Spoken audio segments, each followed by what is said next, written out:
Welcome to AITV News. Today we unpack why the United States has decided, again, to leave UNESCO, the UN's cultural agency. On July 22, 2025, Washington formally notified UNESCO of its intent to withdraw, effective December 31, 2026. Director General Audrey Azoulay called the move deeply regrettable, saying it runs counter to the spirit of multilateral cooperation. So, what's driving the decision?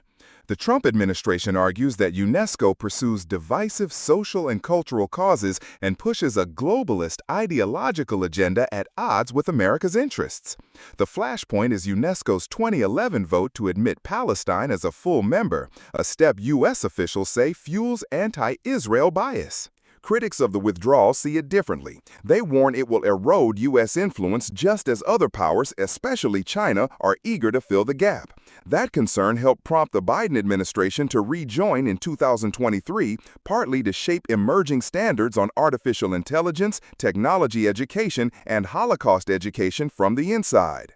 A quick refresher. UNESCO was founded after World War II to build peace through cooperation in education, science, and culture. It oversees the World Heritage Sites list, promotes literacy, protects press freedom, and writes ethical guidelines on new technologies. The U.S. relationship with the agency has long been rocky. Washington quit in 1984 under President Reagan, citing mismanagement and a perceived pro-Soviet tilt, then rejoined in 2003 under President George W. Bush. Funding stopped in 2011 after Palestine was admitted, because U.S. law bars contributions to any UN body that recognizes Palestinian statehood. That led to the first Trump-era withdrawal, finalized in 2018, before the U.S. re-entered in 2023.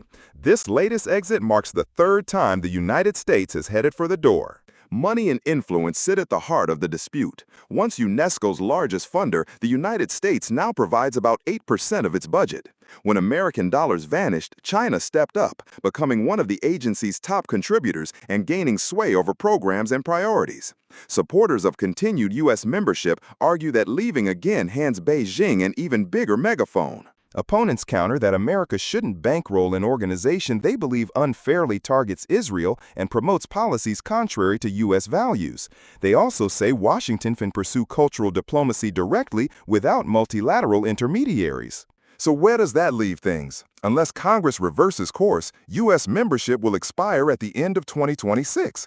Between now and then, lawmakers, diplomats, and educators will debate whether engagement or disengagement better serves national interests, particularly on sensitive issues like Palestinian recognition and the global governance of new technologies. In short, the decision is less about UNESCO alone and more about how the United States chooses to project power and principles abroad, by shaping institutions from within or by walking away when those institutions clash with domestic priorities. That's what to know about the coming U.S. withdrawal from UNESCO. Stay with AITV News for continuing coverage.